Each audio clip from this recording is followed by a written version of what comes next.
Welcome, ghouls, ghoulettes, and guesties to GonstFM Off Air, the official podcast companion to 66.6 GonstFM, the internet radio station dedicated to the band Ghost and the wider Gonst community. I'm Papa X. And I'm Uncle Ghoul. And we are back with our Road to Skeletá series, and today we are one album closer to Skeletá because we are going all the way back to 2022's Impera, which at this point may be in contention with Meliora amongst the fans that at least I have seen, where you have the crowd that's like Meliora is the album, and then you have a whole bunch of fans and new fans that entered with this album that are like, no, this is the one. But we're going to get into this era Papa 4 because where we last left off, he was still Cardinal, and we're picking up after the final gig named Death with the anointment of Cardinal Copia to Papa 4. And holy shit, what a ride that era was completely. Yeah, and little history and backstory. It starts with them saying something special was going to happen at this final show in Mexico City, which was billed as a final gig named Death, which we knew something big was going to happen, probably a new Papa. And then I think it was the day of, that morning, Majesty Black posted basically there's a collaboration between them and the artist, was it Go-Go's, at that show. And there was so much speculation, rampant speculation of all types of things that could happen. And watching that live stream, everyone was filming somehow or some live stream, and Nil collapses right at the end of Miasma, and Copia comes out surrounded by Sisters of Sin, and he is crowned Papa 4. What a wild night. And what a wild way to start an era with such a bombastic transition on stage like that. Yeah, set to ABBA's Arrival, which I think is a great instrumental piece. And one of the most badass moments ever, right? He comes, they unveil him, and, my favorite thing in that video, if you see the video everyone's seen of that thing, and the guy screaming, "No, Papa, no, why?" My wife and I quote that all the time, is, "Why, Papa?" Like someone's like actually dying.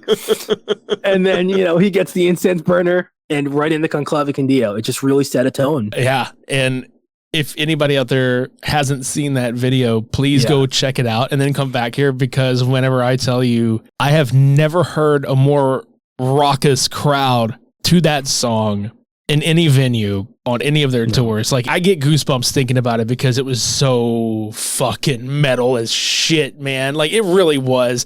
Like, because for that era, it's Cardinal Copia, and then, everybody speculated, Papa, are we going to get a new Papa? And I don't know that anybody really thought that it would be Copia becoming the Papa, or, maybe it was like a new Papa, like completely new character. So I have to ask, just from a fan's perspective during that time, what was that like, being like, oh shit, they made this guy. It's like the Mafia. They fucking made this guy. You know what I mean? There was a few theories I remember that were interesting. There was, of course, the Papa 3 is coming back. That theory has never gone away. It probably never will. That theory was big. The other one was that Copia was going to kill Nil and suck his life force and become Papa, which that one was there because of a t-shirt. I don't remember which t-shirt it was, but there was some t-shirt that somehow started a theory. Was it the Reanimator one? Late in the era, probably. Yeah, I have that one. Yeah, because it's got Nil's head, right? Yeah, because it's Copia with the green syringe needle and Nil's head in a platter. And it's like science. Yeah, I think that was it. I think that was what started that theory. And then the other one was that Copia would get killed, and a new era would start, a new Papa. Which that theory is still around too. And that'll probably never go away either.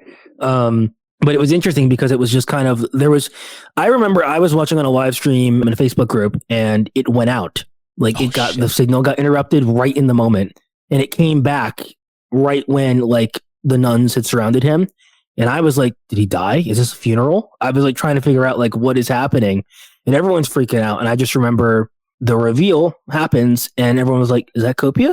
And then, because it was a blurry live stream, then the first photo, it was one of him just in the robes on someone's cell phone, got posted on the Facebook group, and it went everywhere after that. And I just remember everyone being like, oh my God, it's Copia. One, he's Papa. He's in blue. We have a Papa. I don't think there was a thought that, to some degree, I think some people thought that they were just going to be another Cardinal, or it was something, or the era of Papa was over. But it's such a, they really framed that reveal as a return to form, return to basics of what you know. They took a step away from Papa and went back to the first album, first song, badass, like traditional face paint, the chasuble, the robes and everything, and really plummeted you right back to like, all right, and it was a classic after hit after hit of classics, Yeah. No new songs. It was just, it was a nostalgic kind of, all right, here's your Papa return. You've been asking for a Papa, here's your Papa. And that was the vibe I kind of got, was just like, oh my God, we're back. Ghosts are back. And then everyone trying to decipher his robes and what people thought. I think a lot of people thought there was going to be like a big thing on demonology was going to be a theme of the album because of his robes, because someone had figured out that like some of the symbols related to demonology. So people thought that like maybe witchcraft or demonology was going to be like a big theme, which didn't really happen, but interesting to note. I'll be honest, man. I think of all the eras up until that point, because right now we still have Papa 5. All his costuming has, been revealed for the, Skeletor rollout. Papa 4, man, that dude had some of my very favorite costumes and robes, and especially the blue and gold and black, like just classic Papa 4. That shit was so fucking lit. Oh my God. And I got to put it on like podcast material here, because I've said this online hundreds of times, and everyone who knows me knows I say this at some point. One thing that I'll always mourn is at that show, he wore just the chasuble without the cope, just, the blue and gold chasuble. And I loved the look of that because it was so mobile. He could move all around the stage, but still gave the kind of vibe of like a religious, garb. And I wish he wore that more. There was a couple t-shirts where he wore just that and the mitre without it. And I just loved how flowy and how he could move with that. And it was like a poncho almost. And it was kind of silly looking. I was literally about to say poncho, dude. It would have been fucking hilarious if, because they're in Mexico and he's got the son of a bitch. And if we knew the copia that we know now, like the Papa 4 copia that we know now, he'd be like, the poncho, he'd be fucking excited about it. He's like, we're in Mexico and I got a poncho. Like, I know that motherfucker. There could have been some funny shit. moments on stage too with that though. Like, just how flowy it is and how stuff, but also like, the robes he did wear, he couldn't really move around that much with because of the cope, I think. Like, he didn't really, I would have loved to have seen more movement in those robes. Yeah. I love the stationary Papa, but seeing him in the video, if you watch Ritual from that show, and the way he's in the robes, but he's moving around like Papa 3, and he's so fluid and he could jump up and he pulls in Pinnacle, he pulls it up to show his ankle, and it's so good. And I wish that on the subsequent tours, we got a little more of like wearing that, but then I think he switched. I think the original plan, from what I understand, was for him to wear that in layers, but they somehow switched later on to what he wore for Year Zero with the cornet, as opposed to him just wearing the chasuble. But it was supposed to be like kind of like Copia, more layers of the full version and then a more kind of stripped down version of it. Yeah, and obviously we're going to get to Impera, but like Papa 4 as he had a lot of changes to his wardrobe, his face paint, like everything. Like, they even worked it into a skit on, the chapters that he had plastic surgery done. And he got rid of the sideburns and the mustache and whole new mask manufacturer. Yeah, completely new. To one of the biggest silicone mask companies there is, from, a smaller independent artist. That's a whole other thing. But, anyone knows me knows I'm obsessive about the masks. But it's an interesting thing. They've stuck with Jerry Constantine for a long time and then switched to Immortal Masks, who, fun fact, did that, was that Winnie the Pooh, Blood and Honey? Yeah. Yeah. Dude. Which is just funny that's the same.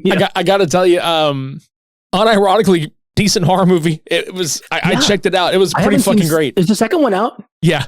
Okay, I haven't seen that yet, but I gotta check that out. Yeah, they're making a third. It's the Poohniverse. they're going to make a third one. Beautiful. So, beautiful. Look, let's petition to get Frater to have a walk on in that somewhere. For no fucking reason. For no fucking reason. He just shows up and he's mad about V. V. Fucking V.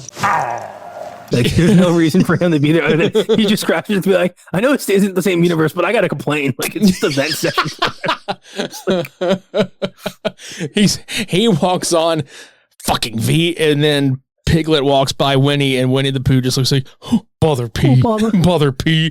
Like, it's because he can't say fucking. Dude, it's like a fucking Jerry Springer set. Like, going there being like, all right, look at this fucked up situation. Like, so I didn't know I had a brother, and he comes in. It's like, dude, this whole era that's happening afterwards. It's all being set up during this fucking album's run. It is the biggest Jerry Springer family affair ever because you have more input with Sister Imperator, and Nil is still around, and they're expanding upon that, and his look is changing. Like, he goes from this fucking like sideburn mustache, rat nose Papa, and then he's like, oh, my nose looks good. He's like, I am Papa. Like, he, keeps saying that over and over again because we're getting more reveal about is she or is she not his mom and all this other stuff, which we can get into that in a completely different episode. But like a whole other thing. But also, he was insecure at the time. Right. I mentioned that in the Iron Maiden game too, that he was insecure, and that was one of the big things with him, is that he had to be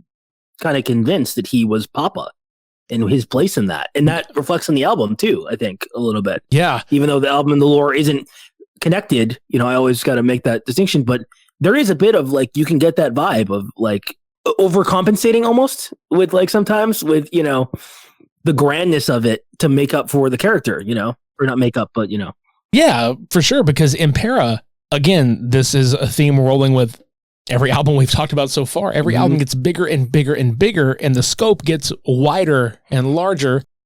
And Impera is 100% the very top of that mountain, in my opinion. Yeah. It is their most commercial rollout, I think, for any album. And that includes Meliora, because Meliora was the album to me that broke them into the mainstream, and Impera was the one that solidified their place in pop culture currently. Yes, absolutely. And this is off the success of the Metallica Enter Sandman cover.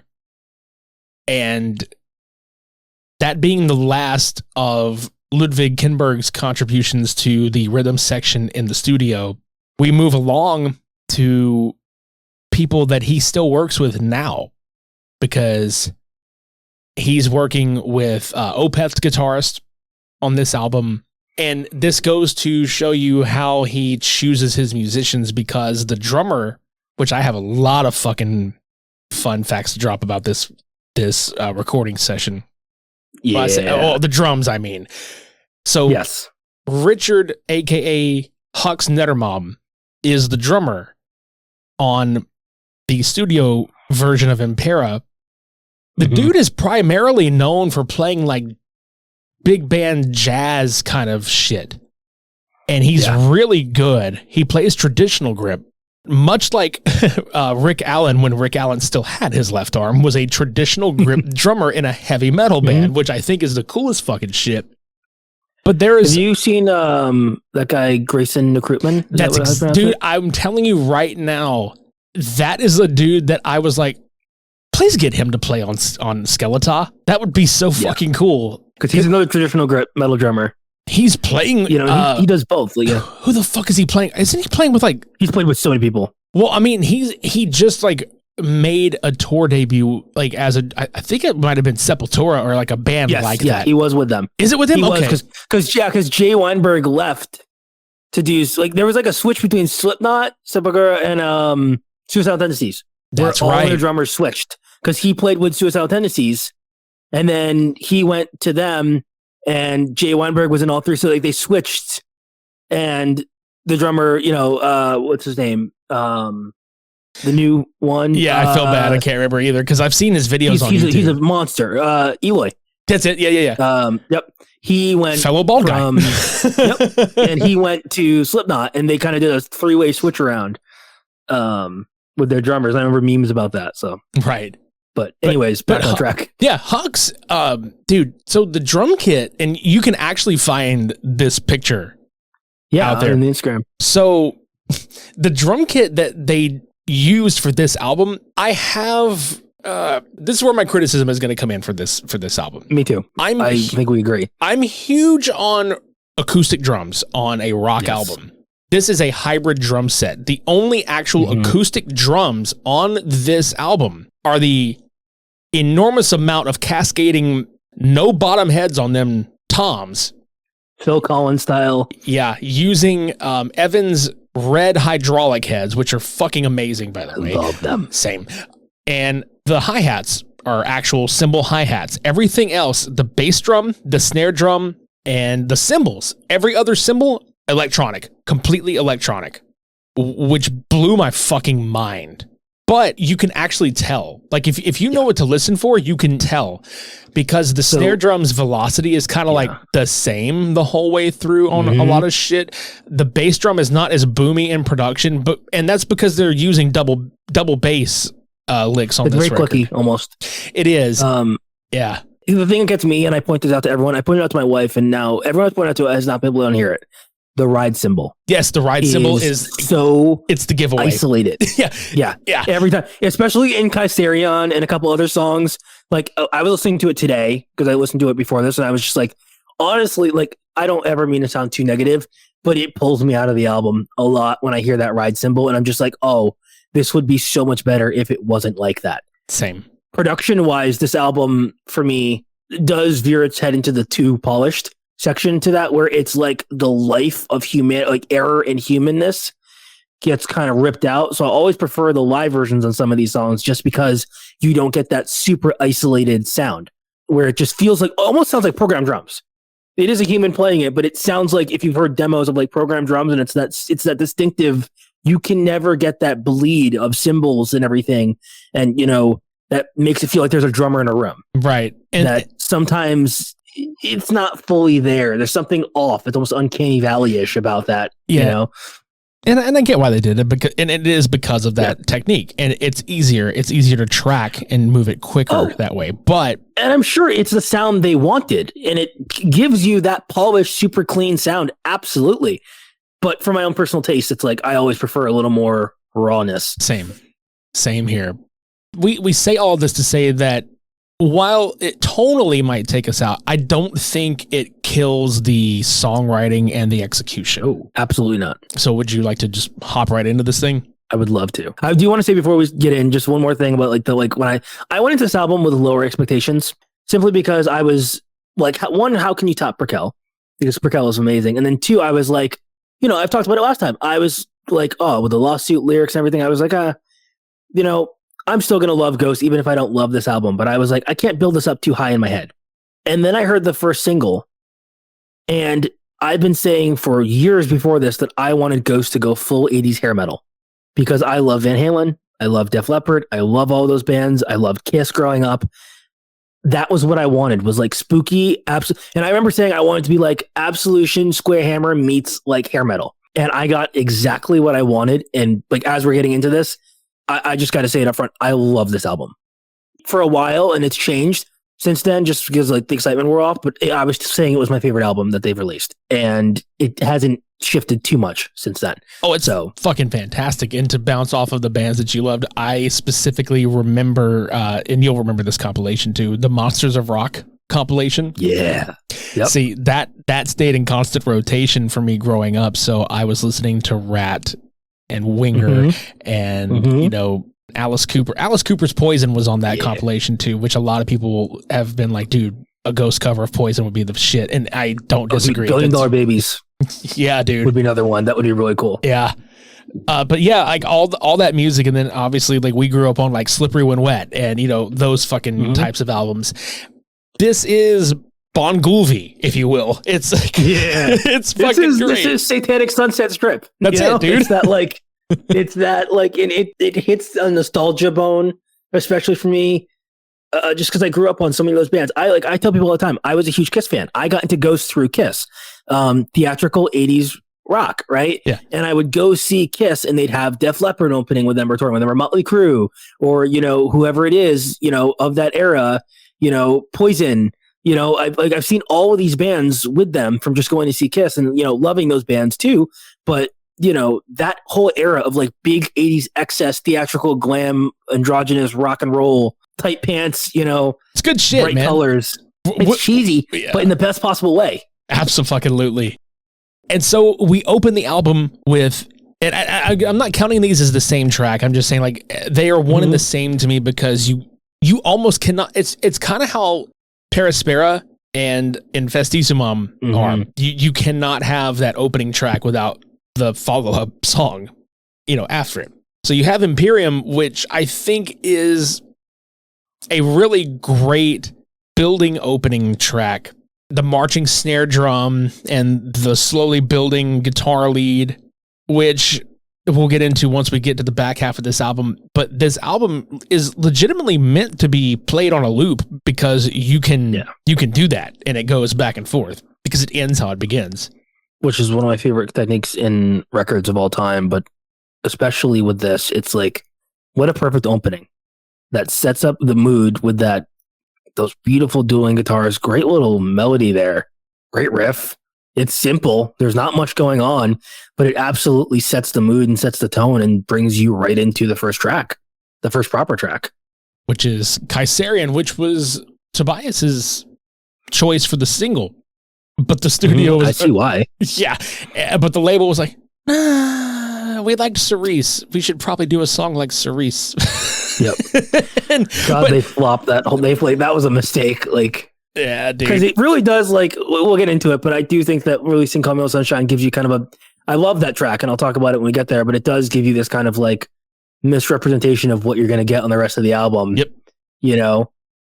Because Kaisarion is a great representation of the album and the tone that will follow. It's the song that I think about when I think about Impera. Yeah, I remember, and it's a live debut, right? And yeah. I remember hearing that on video and being like, what the fuck is this? And not even negatively. I just couldn't tell what the fuck I was listening to. Haven't we done this every time Ghost puts something new out? What the fuck is this? Yeah. And especially because it's like, if you watch that first like video in Reno, like you can just hear like there's a couple mistakes and stuff, but it's like it's so bombastic and it's in a major key, which was new at the time. And it's just like, oh my gosh, like what? I thought it was a pop punk song at first. Like with those like octaves guitars and the way it was mixed and stuff. And I was just like, what? Or anime opening. I was like, what is happening? This is giving such Iron Maiden. It's not even funny. Yeah. And you hear it, especially in the studio version. I just think that specifically that like the way, cameras picked up audio at that one, show, that double like that almost fast, and the octave guitars was just like, Good Charlotte. Like, God. Because I couldn't figure it out on the live stream. I was like, what is this song? And then I heard the studio version. I was like, oh, now I see what they were going for. It's Ghoul Charlotte. It's not Good Charlotte. It's Ghoul Charlotte. But dude, and then the opening fucking high note on that fucking falsetto, dude, Tobias fucking killed that. Like for the record out there, because there are so many people that think this, it is not a Goulette. The Goulettes, no backing vocalist sings on any of these Ghost albums. It is Tobias Forge and Tobias Forge only. In fact, he confirmed it to a person that asked him straight up forever ago that he in fact did it. And it was Papa that said, I did it. It wasn't Tobias. He made jokes about it at meet and greets too. Yeah, dude. Like, I made a goddamn meme about it because of bring that up. Yeah, of a recent interview where Tobias talked about visiting a Swedish vocal coach, and he alluded to, right at the poop shoot, if you will, but he didn't do that. He didn't do it. Pulled a Frank Zappa there. That's right. Yeah, but he fucking killed it on this vocal performance, like completely, and. Which was fucking cool. Like, it had to have been awesome not expecting that and then getting that. Thinking, holy shit, what are we in for on this ride? Because it can obviously only go up from here on the album. Yeah, it immediately sets you up with bombast, right? Like, immediately, this is a song that is meant to be nothing more than bombastic. It starts with that super high note, and you immediately get into that, that awesome guitar riff. And the drums come in and it builds and builds, and then you're in this, like, it's huge. I don't know if any other Ghost song has started that huge. Like, Rats was the opener. How do you top Rats? And they come out with just like big, like 80s hair metal scream, Roger Daltrey, right? That just big kind of like huge theatrical, very Iron Maiden vibes, right? Of course. And it's just like, wow. Like, you could just see people racing around that stage on a big arena 80s stage, with catwalks and stuff. Yeah. God, what a time to have been alive. Shit. Yeah, God. And we go from Kaisarion, and you're like, okay, well, this big trash can rollout on the drums and, big ringing of the guitar, snare drum ends it all. It even ends with a live song. I love songs that do that in studio because I always picture bands, no matter if it's a studio recording or not, I always picture the band on stage when I'm listening to music. So that I'm just a fade out hater. Dude, me too. I like fade outs at times. Like sometimes it works, but like overall, I'll always prefer, It works at the end of this album. Yes. It works at the end of this album, and it works on another track on here for me. Yeah. I know it's a controversial one. We'll get there. Yeah. So it goes into Spillways. Spillways. Yeah, Spillways. And phonographic record. Yeah. And we were talking about the Def Leppard influence earlier, which ironically, Joe Elliott does the lead vocals on a version of this song that was released as a single, and it ties into one of the chapters videos where he is in the said chapter video singing at a karaoke bar. Wild thing, and I feel like to some degree, in my opinion, it gets too much hate simply because people I think some people don't realize who it even is, or the significance of that song in that version of it. Yeah. And I understand the criticisms of it just like the original, but at the same time, it's just cool that it exists. As a Def Leppard fan, I love Def Leppard. I'm a huge Def Leppard fan. Me too. It's cool that it exists. I'm just so happy that it's there, and that this album is steeped in Def Leppard. And to see the person that inspired this then singing on the song because he liked it so much is fucking cool. I love the logo. I loved the Ghost logo they did with it with the triangle and shit. Love it. Yeah. But Spillways is a really interesting track, really. Yeah, I know a lot of folks that this one, how they have that, they have songs where it's like, hey man, this sounds fucking happy. This sounds so jovial, but then the lyrics are depressing as shit. Mm-hmm. This is one of those songs, but it's not depressing and the, oh, I fucking hate myself. No, it goes kind of back to that reliving your religious trauma. And lyrically, I think this is probably one of the best on this album. I would agree. It's got that super Bon Jovi Scorpions intro, right? With the keys, and it's tuned really low on guitars. Interesting fact there. So it's tuned lower than some of the other ones because you have to hit that low, it's drop C sharp, I think, to hit some of those, that riff there. Mm-hmm. It also has shades of Square Hammer in it with the riffs and stuff. It is that same right? That it's just a little bit different, but I remember learning it and thinking oh, that's interesting. It is kind of similar, and it's similar chords too. It also it's that genre of power pop. It also mixes really well with the Pokemon theme. Yes, it does.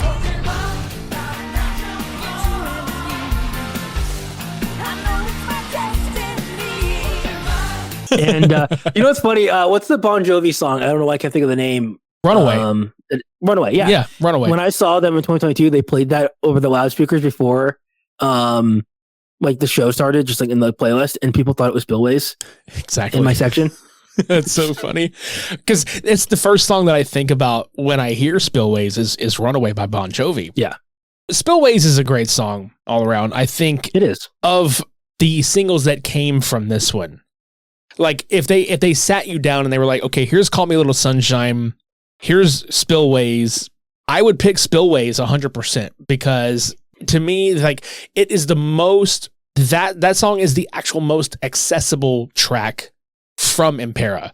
I feel like there was such huge crossover potential there to pop radio. If they would have gone that way, It has pop just infused in it, as well as all the aforementioned artists and styles we talked about.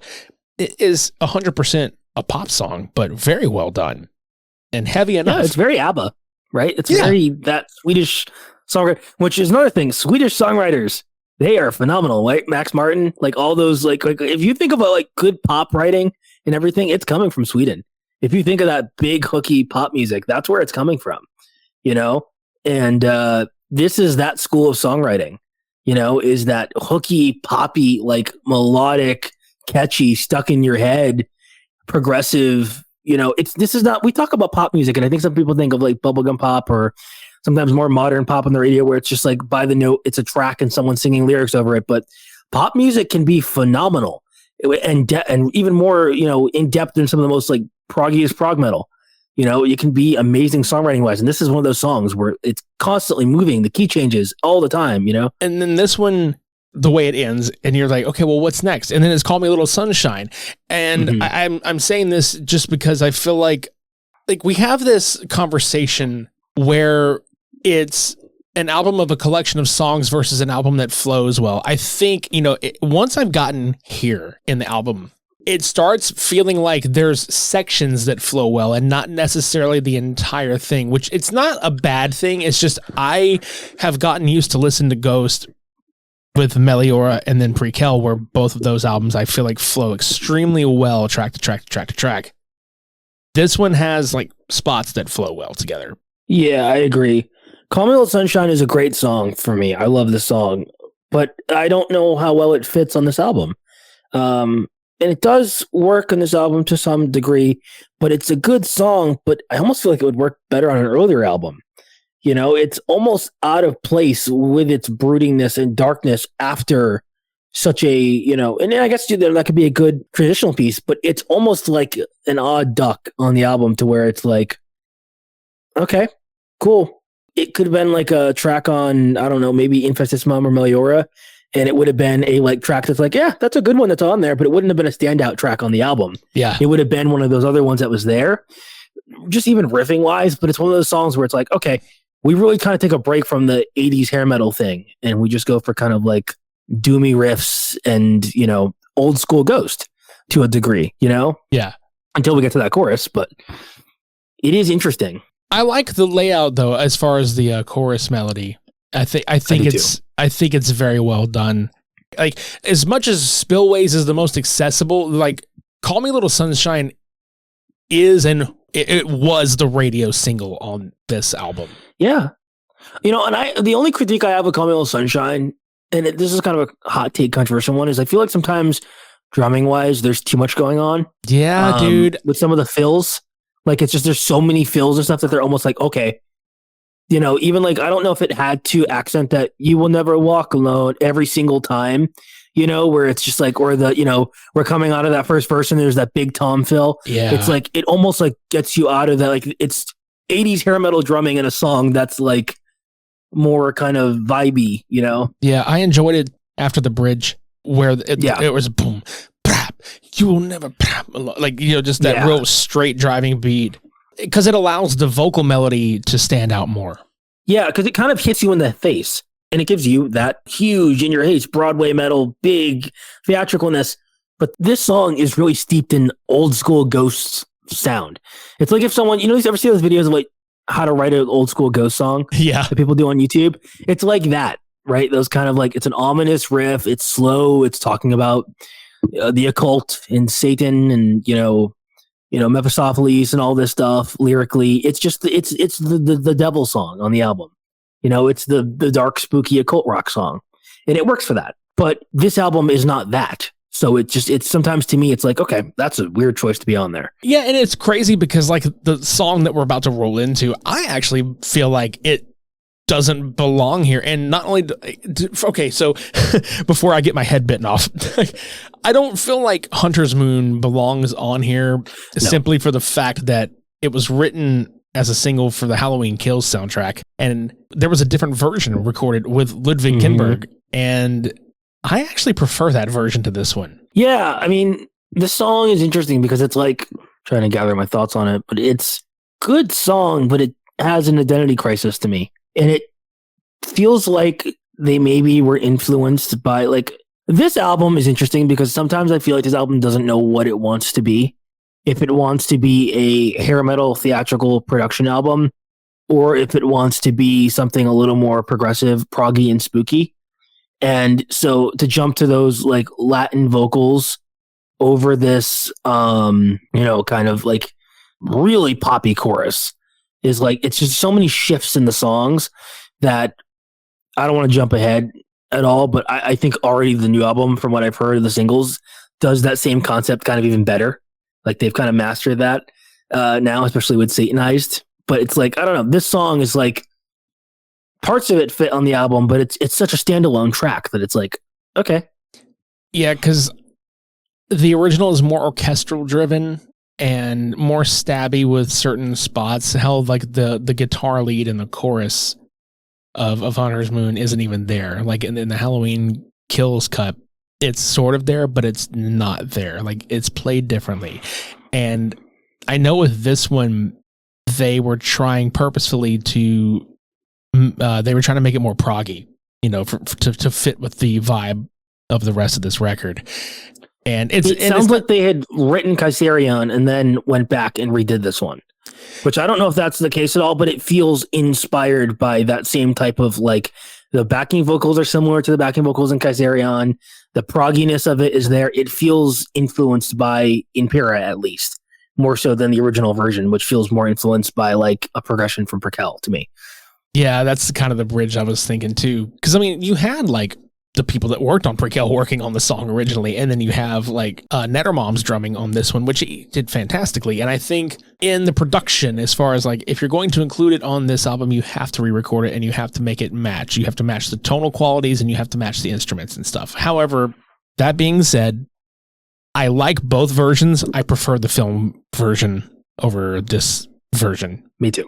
We are moving into the part of the album, which is like, okay, we're going to get away from the radio stuff, the stuff that you could hear in the supermarket, the stuff that you could hear while driving on the interstate on a rock station that is ballsy enough to play Ghost on their fucking airwaves.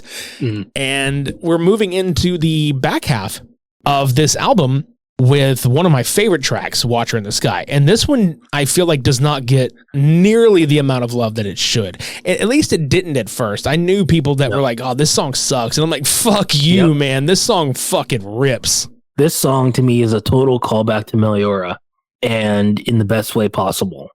And I don't mean that as, like, a comparison thing, but it's a one thing where I was like, oh, yeah, there it is. That's the sound I remember. But it's also just, I remember the first time I heard the song, it's just hearing that. I didn't have to get 30 seconds into it before I instantly was like, one of my favorite Ghost songs ever. 1,000% same here, man. Holy fuck. I heard that first Searchlights and I was like, yep, this is it. This is the one. That was all I needed to hear. And what a chorus. Heavy, really cool chugging riff with a little, like, fast little deceptively hard shred riff in there. Great solos. Oh man, this song's awesome. And what a great way lyrically to just basically go, where's your fucking God now? Yeah.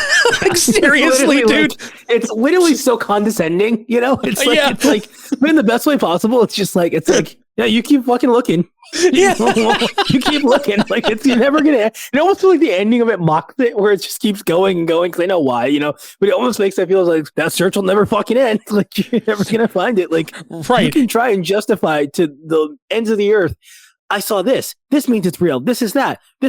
I saw this person get, faith healing. All this shit. It's never gonna it's an endless search. It's futile. Yeah, exactly. If Journey's wheel in the sky keeps on turning, the Watcher in the Sky, you'll keep on searching for that motherfucker because it ain't there. It's so good. I love that so much, and it has one of my favorite bridges where it gets really like. Also, this is a song, like, I always talk about, a Ghost song to me is if you can hear some spooky church band. If a church band got corrupted by Satan, that's a Ghost song. And that's what I get in this with that bridge too, with that choir and that kind of progginess and everything. Oh God, dude! And the dive bombs on the whammy on the guitar. Oh, fuck, dude. Yeah, this is it's a nasty goddamn song. You have a Floyd Rose. This is a fun song. Yes. And that double bass and that just the chugginess of it, right? That real rhythmic. It's so good. There's a couple of songs on here. We talked about Faith on the last album, giving it gives like metal stank face vibes. There's like at least 3 songs on this album that make me do this. Yeah. And this is one of them. This is one of those songs where it's like, God, you know what it reminds me of too is like, it's like a little bit of Majesty, because it's that kind of chuggy mid tempo thing, a little bit of Spirit too, a little bit with just some of the progginess in it. It's just a great song. Yeah, there's a little bit of Satan prayer in there with the like that kind of like chuggy, like the tuning and everything. It's really good. Yeah, dude, this song is. You ever get to a song and you're like, it's just so good that there's nothing more I can say. It's like no words will come close to describing how good the song is. Yeah, it is just, you have to listen to it. It's one of the best in the catalog for me. Me too, 1,000%. Top 10. It's not top 5, but it's definitely top 10 for me in Ghost music. Yeah. It's just, it instantly won me over. It took me no time. And by the time I got to this album, I was already won over. Oh yeah, Kaiserion won me over with the song, but by the time I got this song, I was like, all right, give me more, keep going. Yeah, and this is the section that kind of personifies flow for me, because watching this guy fades out, and this is one of those songs that, how do you end it? You almost have to fade it out, because it's like a really good EDM song that has a good repetitive hook, like Daft Punk being a prime fucking example. There's repetitive hooks where you're like, I don't want to stop singing this shit. The chorus of Watcher in the Sky just keeps going and going, but that chorus is so good. Tiring. Yeah, it never gets tiring, but it also feels like The Search. Keeps going and going and going. It'll never end. That's right. Bring your energizers. You're welcome. We roll into Dominion, which is another really great instrumental piece on here. It's strings and it's spooky. Haunting. Yeah, it's very spooky. Mournful. It feels like I'm going into a funeral in like a haunted house or something. Yeah. But then it bleeds very well, mind you. Bleeds over into 20s, which this is the song I think that took the longest to grow on people. I got to be honest, not me. When I heard this song, I was like, Ghost, reggaeton drums with metal. I haven't heard a band do this in a long time. See, I had preconceived notions on this one from the lyrics that were released, and I still have issues with some of the lyrics in it. They're cheesy, they're fun, whatever. I've grown on it. Like, it doesn't bother me anymore, but for a while I was like, I don't know how I feel about that. But as it came along, like, I heard the song and I was like, I'm going to hate the song. And it started and I was like, oh, I can't. This is going to be one of my favorites. God damn it. God damn it, they got me. Yeah. They fucking got me again. I was like so ready to be a hater because I was like, oh, he's going to say hoo-ha. Like, really, Papa Emeritus is going to say that line in a Ghost song? That doesn't sound right. And like, I was like, because that was the one lyric that they released in that like magazine snippet. And I was like, how could that possibly work? There's no way that's not going to sound cringy and like try hard. I don't want to think about that guy while thinking about Ghost. Like, I was like, nah. And then I heard that the drums kick in after that Disney villain-esque intro. And I'm just like, oh, fuck. It's heavy. It's like Slayer meets Missy Elliott is what he said. And I was like, yeah, it is. And it's fucking great. Slayer. Dude, we talked about that stank face. That's one of them. Yeah, exactly. Oh. Listen up, you motherfuckers. I was like, yes, he said motherfuckers on something. Dude, in fact, I think just the vocal delivery in this one is like that second verse, that I'm number one. You know, dude, did anyone else get like Pink Floyd vibes from that? Dude, thank you. Where it's like the wall. I got wall vibes completely from this fucking shit. Yes, dude. That was. I was like, fuck yeah. This song is so good, and it's like it had to grow on me. Instrumentally, it never did, but I had to just get over that one lyric because I was just not because I didn't like it. It was just I didn't want to think about the Orange Man while I was listening to the song. I didn't want to think about that. I was like, when I'm thinking about Ghost, I'm trying to escape from the horrors of the real world, and I didn't want to think about it while listening to Ghost. But to the album's credit, and I know you're going here with it, that is the horror element of this album. Is like, it's spooky, but the horrors persist, and by the horrors we mean real life horrors persist. This album is not about Satan coming to Earth in this fictional horrors, right? And coming and destroying everything in the end of the world. This is about a very real end of the world that could happen to us, and that could be there, and it feels too real to almost the point where it's uncomfortable sometimes. It's like, yeah, this is us. Mankind will be the destruction. It won't be a supernatural Sky Daddy or Sky Devil. It's going to be us. Yeah.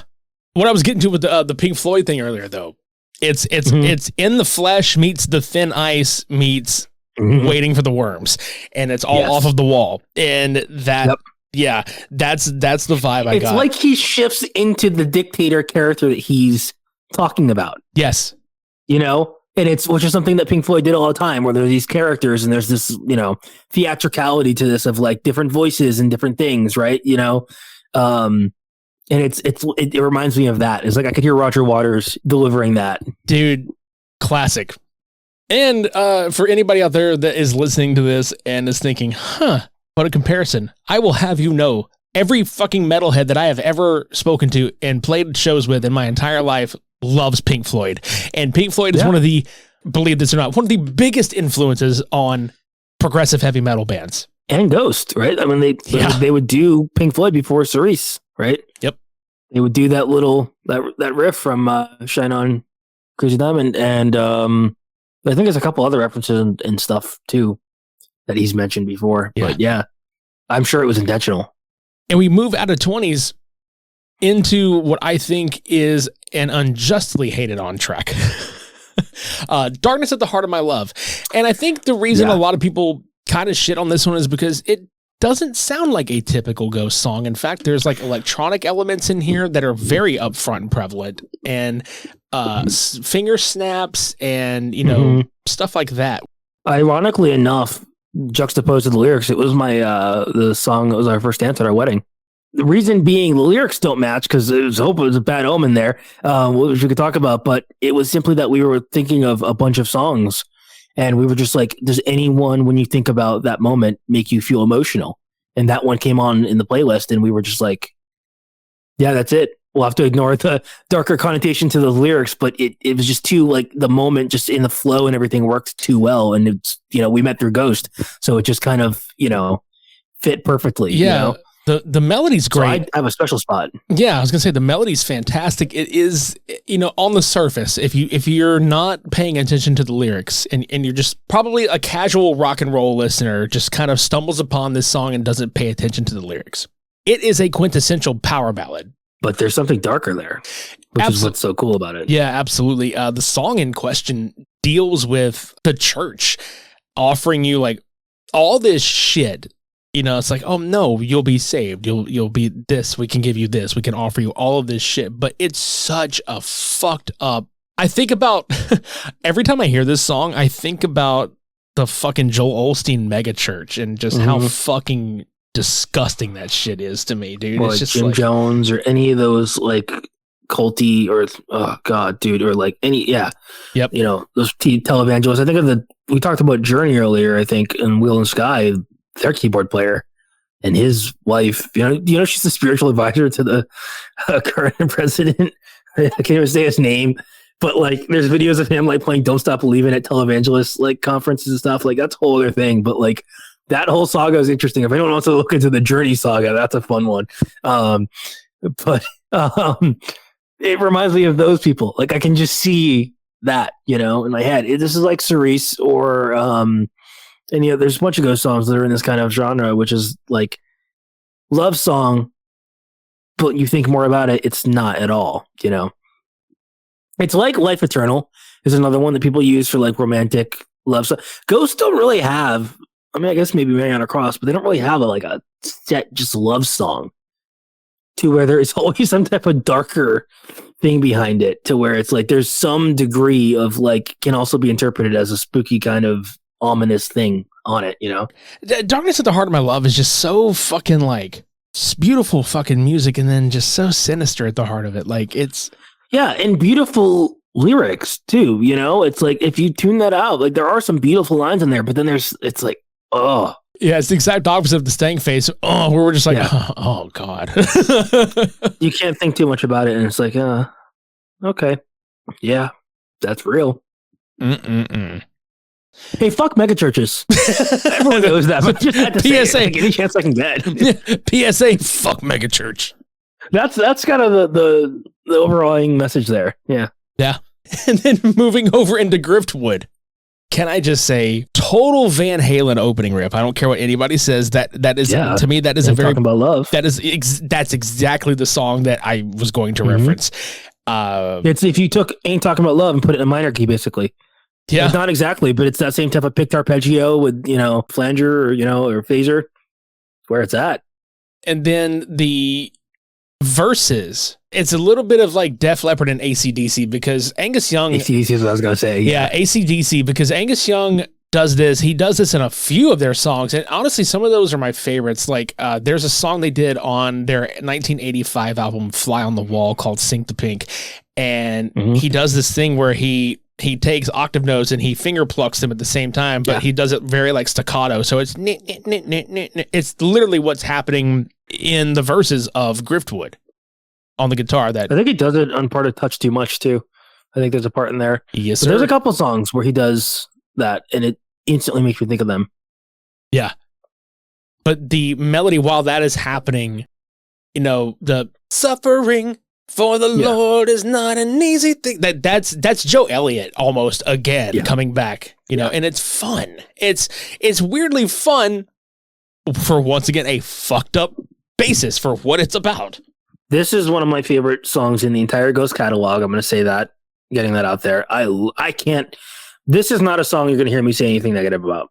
This is just one of those songs where it's just like this might even broach its way in the top 5 for me. Honestly, I don't know why. I don't know what it is, but it's one of the ones where I heard it and I was just like, oh yeah, all right, yep. Mm-hmm. And not to jump too far ahead, but we get into the bridge of this song. And it is that moment of the meme of the person ascending. Oh, yeah. I was just like, you know what I'm talking about? Yeah, headphones on. Just, It's just like, I use this at work. I'm a guitar teacher and like teach music classes. I use this to demonstrate key changes and tempo changes and, you know, going halftime, what halftime is. I use this song because everything's packed in here. And it's a great song. Definitely top 10 Ghost songs for me. Like, top 5 is like... Top 10 is still great for me, but like it's up there. I don't know. That's really hard because I haven't thought about that, but like it's definitely either top 5 or top 10 for me. But it's just such a good song. And that bridge, I can't ever not get goosebumps thinking about it or listening to it. That keyboard part that goes throughout the whole song, and we do a whole vibe switch, right? That 4 on the floor beat, that straight ahead rock beat to that heavy kind of like headbanging halftime. And it's just that whole feel switch to where everything's floating with those keys. It's like almost Broadway-esque, where it's like, you know, almost like Alan Menken loves to do those ascending keys things where it's like you're floating up in the choirs, and it's built each time it comes around with the Holy Mother. And it's huge. It's so good. And then we go into this amazing solo with just amazing shredding, right? That lead into it. Coming out of that, what a transition from that, man! And then the dual harmony, yeah, and then it goes right. We're in this big build up moment, and everything clears just to that drum, that and back to that verse rhythm, bum, bum, bum, bum, that Angus Young thing. Out of that huge bombastic section, it's almost as if you ascended and floated up, and then you fall back down, and you're right back in the middle of this. Dude, that guitar solo is so Scorpions, it's not even funny. Oh my God, yeah. That is Schechner incarnate. God, dude, it's like also, and it's you go from that Van Halen intro to it's like every little thing. I remember Tobias talking about like the Sunset Strip vibe, right? It feels like you're driving in like a limo down the Sunset Strip in like 1987. Excess, smoke, and Satan in this case. It's like it's just like it's cool. It's like spooky 80s hair metal. It's like, and it's interesting. This album does a thing where it's like, this is not a traditional Ghost song in its composition and how it sounds to me at all. But as you get into the bridge section, it's like, okay, now we're typical Ghost type of stuff. Oh, 100% for sure. As that one ends, then it's like, okay, well, where do we go? Technically speaking, if you count Bite of Passage as which it should have been, I'm sorry to say, it should have been just tacked onto the front half of Absolutely. Of Respite. But Griftwood, to me, is the penultimate track, not the instrumental that follows it. So Bite of Passage is very, very haunting, especially the way it leads into Respite on the Spitalfields and the drum intro. The drum intro to that song is very fun to play for me. I play that a lot, actually. Yeah. It is insane. It's so over the top and just, it's like huge. It's like, it's a big fuck yeah moment for me. Like, that's one of those ones where it's just like, every single time I hear it, I just think to myself, oh, fuck yeah, dude. I'm a sucker for huge sounding drums with clean guitar like that too. Me too. Absolutely. It's one of those tracks where it's like, yeah, that hits super hard. And I love the vocal melody on the verses too. And this one is the longest song on here, which at first, just upon listening, I was like, man, Watching the Sky is fucking long. No, Respite on the Spitalfields is a fucking long one. It's almost 7 minutes long, but it's very worth it. It is probably, in terms of, it's a song where it's like the fine line between, is this a deep cut on the album, or could this have actually made it to radio? Because there's a lot of spots in here where it sounds like they wrote it to be a single, but like its place on the album and the other parts of its composition, it couldn't have been a traditional radio single. However, it had the sensibilities of one, kind of just built into it. Yeah. It's an interesting track. It's one of my favorites for sure. Me too. But it's so, I don't know. This one I get big Def Leppard vibes there too. Again, with some of those little more orchestral or guitar parts and stuff. But it's also very hair metal, but it's also very, I don't know, there's some old school Ghost vibes to it too. You know, that delivery from Papa vocally. Yeah. You know, Yeah, I love that shit. You know, dude, it's so good. And it reminds me of, he used to do all the time, the da. You know, the song is so spooky and theatrical, and it's great. And I know some reviewers clowned on that, and I was like, fuck off. That's, you know, fuck off. It's so classic Ghost. I was like, you don't get this band. Like, be fucking cheesy. We want fucking cheesy. Like, right. If Papa 2 could make that work on Secular Haze, you know, right. There's that Secular Haze. Oh man, fucking Ghost sucks. Like, we know. You know, it's like, we know. Did you try to insult us all the time? It's Scooby-Doo metal. It's theatrical. It's over. Give me more. Fuck, it is. Yeah, give me more. Give me more. Give me more. I would like him to give me a spooky wee, you know, or like an evil laugh, like give me full on spooky, campy Halloween shit. I don't fucking care. Like, give me Papa with a theremin and doing like fucking weird mouth noises. I don't give a shit. Yeah, exactly. Laughter. Just give me that. Like, I want the like Vincent Price, you know, like full on. I don't care. Give me Nosferatu, Papa, any day. Absolutely. But what a song lyrically, you know. Yeah, we got Jack the Ripper Papa up in the house.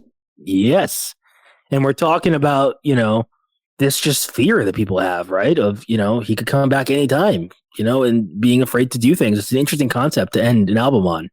Fear and uncertainty. Yeah, because mostly we end on like just uncertainty. On the other albums, like Deus in Absentia, is kind of mournful. Life Eternal, there's questioning. Like you're ending with like a question, and you're pondering. Like as that album has ended, you're kind of, you know, you're wondering. This one is fear, like legitimately fear. Yeah, it's fear for your life. It is a dark place to end this album on, and it ends instrumentally with this pure, just huge instrumental passage that's super progressive, and it just gets me this huge, I can't put it into words, it's like that ascending thing again. Those drums kick in, everything gets big, and we go right back to where we started. Yeah, everything gets big. I'm just going to go ahead and fucking come out and say this song give me a raging hard on. Jesus Christ, it's so good. Yeah, it is. Yeah, dude, it's like, it is like the first time you hear it, there is nothing that feels like that, except for a couple other things. Like, that's right. That's right. But the bridge into the outro part, the piano, the drums, like holy, that is one of the most fun drum fills. Dude, it gives, you know what it reminds me of? The Beatles, The End, that drum solo. Oh, yeah. It's a weird comparison, but it is that kind of memorable before, you know, in a big progressive song that gets towards an ending with just a memorable drum solo, right? In the middle of a song where it's, you know, I don't know if you call it a full drum solo, but it kind of gives those vibes of just like, okay, yeah. I mean, it's like, very you know, loose and feels improv-y, and that's what's fun about this one. But it's huge, right? It's that huge 80s, like that's the thing, is those huge tom fills and low, drenched in reverb, gated reverb, you know, tom fills and everything. It's giving, and it's just like, yeah, it's giving if Phil Collin and Neil Peart had like a baby. Yeah, that's where it's at. And I want to see that. Same. In another universe, I'd love to see where that came out. Yeah, Neil Collin. There we go. Neil Collins. Yeah, Neil Collins. Phil Fuck Peart. Yeah. Peart. Yeah, Peart. But yeah, and then we get that solo, if you will, coming out of this, you know, it's that intro again. We're back to Imperium.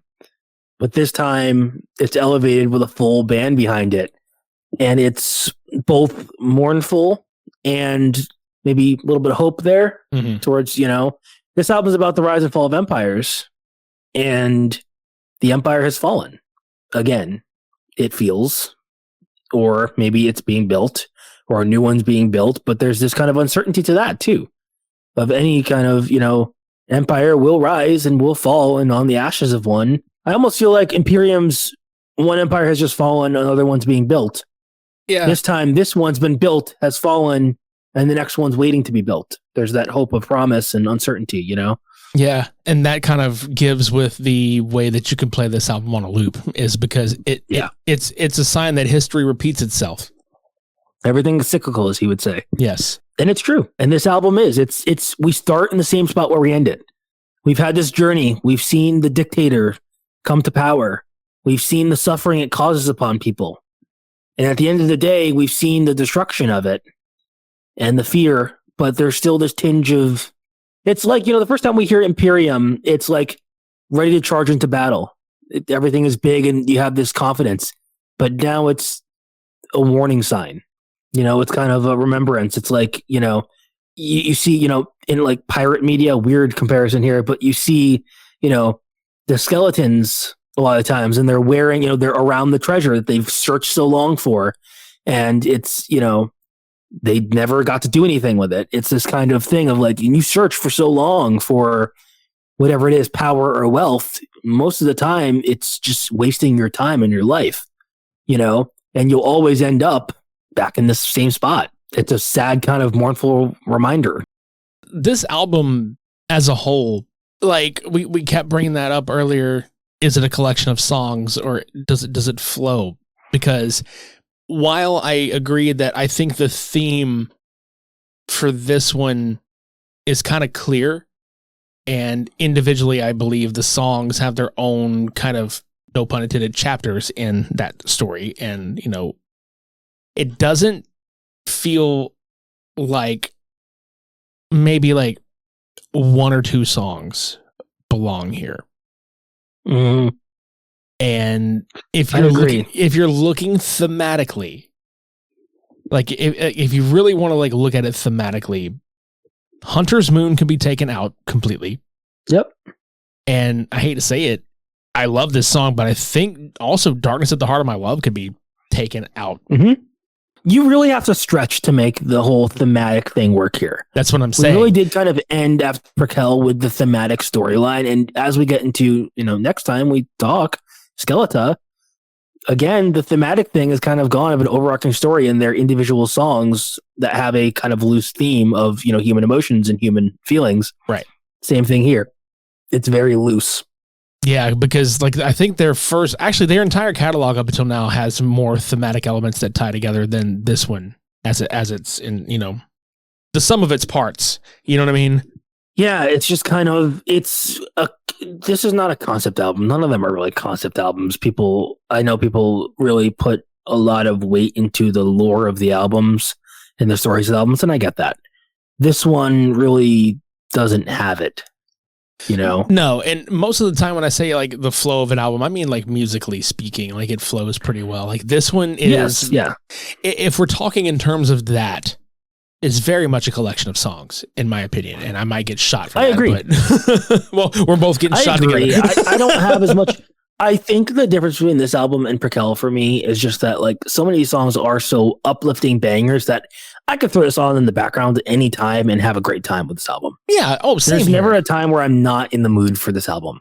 Yeah, throw it on. Whereas Fuck Prequel, because of its heavier themes for it, it's sometimes that wise. It's like, yeah, I feel like I have to actually pay attention and appreciate the album as an art piece. Whereas this one, I could just be like, hell yeah, fuck yeah, dude, house party. I'm gonna put this on. Want some fucking rockin' tunes? You want some like 80s metal shit? Yeah, here we go. This is driving down, windows down, driving down Sunset Boulevard. This is the album. Hell yeah, brother. Hell yeah. Hell yeah, brother. Yeah, brother. Fuck. This is the Brother album. Yeah. This is the have you seen that guy on TikTok? I hate to get off topic. Was it the Church of Sound guy? Yes. Have you seen that guy? Yes. He's got the wall with speakers in the bus. He's always got he's got a hat. It's just like, one more beer, please. And he's like, hell yeah, brother. This is the Church of Sound. Like this album, I feel like he should be playing on his wall of speakers. It's just like chugs a Coors Light and being like, "Fuck yeah, bro!" This is the Hold My Beer album, like straight up. This is the song that you give. Like, you can give this album to any of your like relatives who grew up in the '80s, and they're like, "Here you go." Like, you can play this in a fucking like old like dementia clinic 10 years from now and be like, "Here you go, enjoy the '80s." Bring back the Pantera guy we talked about from Mummy Dust, and like, this fucking shit. Which is funny because that guy ended up liking this album quite a bit. Yeah. Oh shit. Let's move to our personal and objective ratings on this one. So go ahead with your personal and then your objective out of 5. All right. 4.2. Solid. That's my personal one.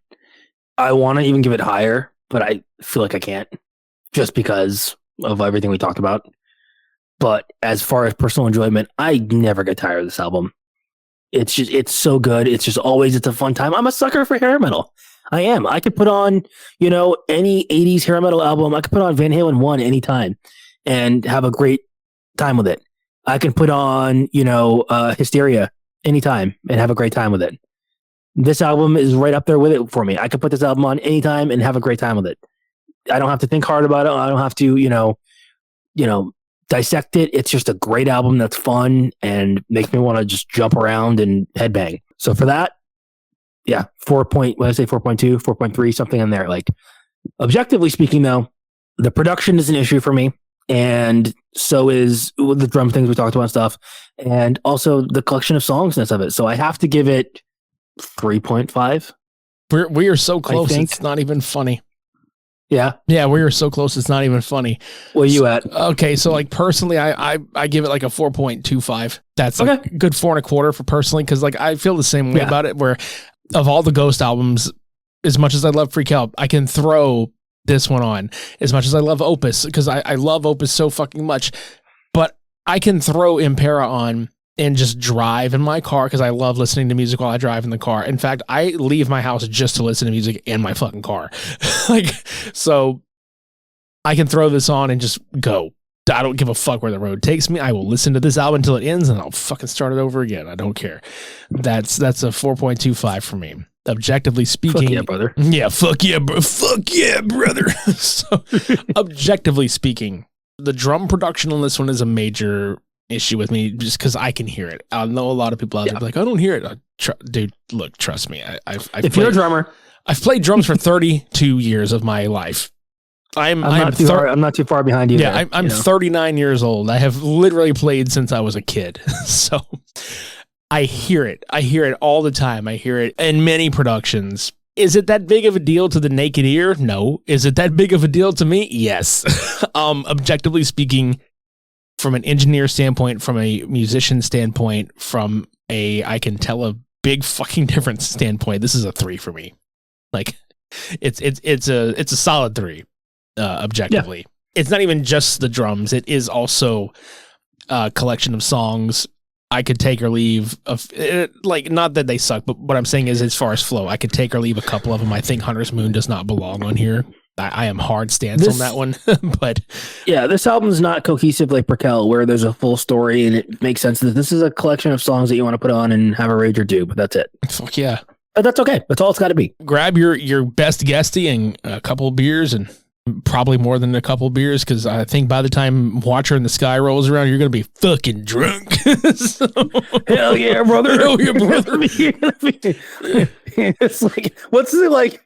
I just imagine, like the hell yeah, brother meme and stuff, but I imagine like with incense, and just like, and like a cassock, and just like, hail Satan, brother. Hail Satan. Hell yeah, brother. How many, get halfway through the fucking album, how many beers are you on? 20? No, we don't drink beers. We drink bottles of red wine. Yeah, dude. And communion wafers. Get fucking... That'd be a fun party. Like, how long does it take to get fucking buzzed off of bottles of communion wine? Hey, brother, I got that communion wine from the service earlier. It's going to be extra potent because Jesus blessed it. It's like some shit like that. This is some unholy water, man.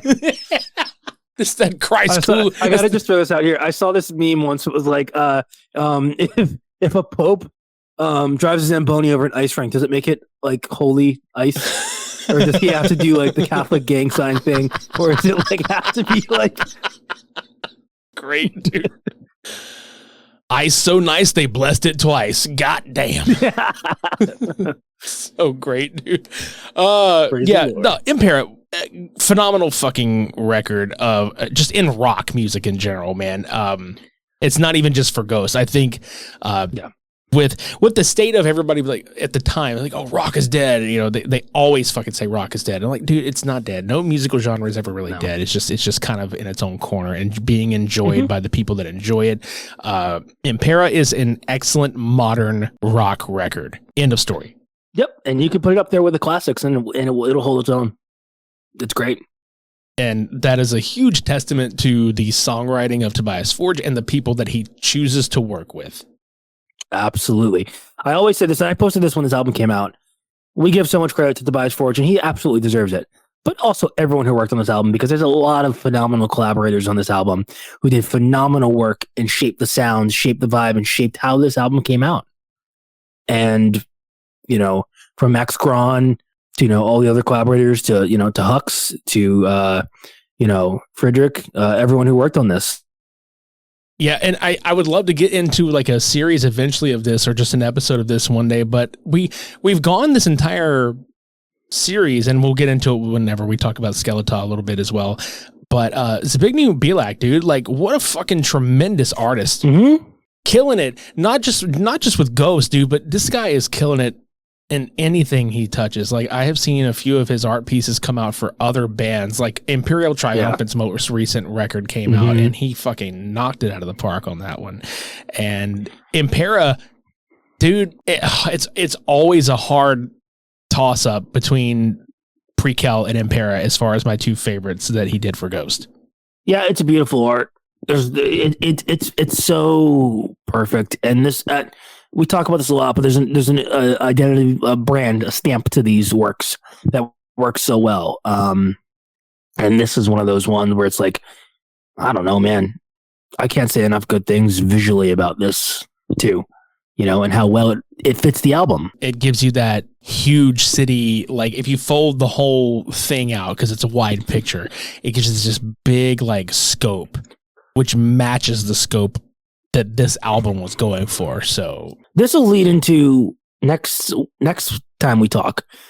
This album sets up something with Ghost, which is retro 80s, the time of, you know, going into a record store, finding a cool album, looking at the cover, taking it home, you know, that whole, you know, maybe it's passed down to you, whatever, you know, you look at a cover of like, I don't know, Love Gun or Power Slave or whatever, you know, or any of these albums, and you're like, wow, what an amazing cover. And you listen to it and it's just as bombastic and big as the cover looks. Yes. And this retro, you wait all night, you know, to go and get your copy on the first night, and you get it home and you take that wrapping off, and it's meant to be a physical thing that you collect and you own and you have and you treasure, that music and records and rock don't have anymore, which is this theatricalness of it's a whole new era. And that's the thing I think people love about Ghost, is it brings you back to the eras of Alice Cooper and Kiss and these albums that were controversial and that were, you know, you would buy them and it was an experience of taking that home and seeing that cover and opening up that gatefold and seeing that vinyl and putting it on and,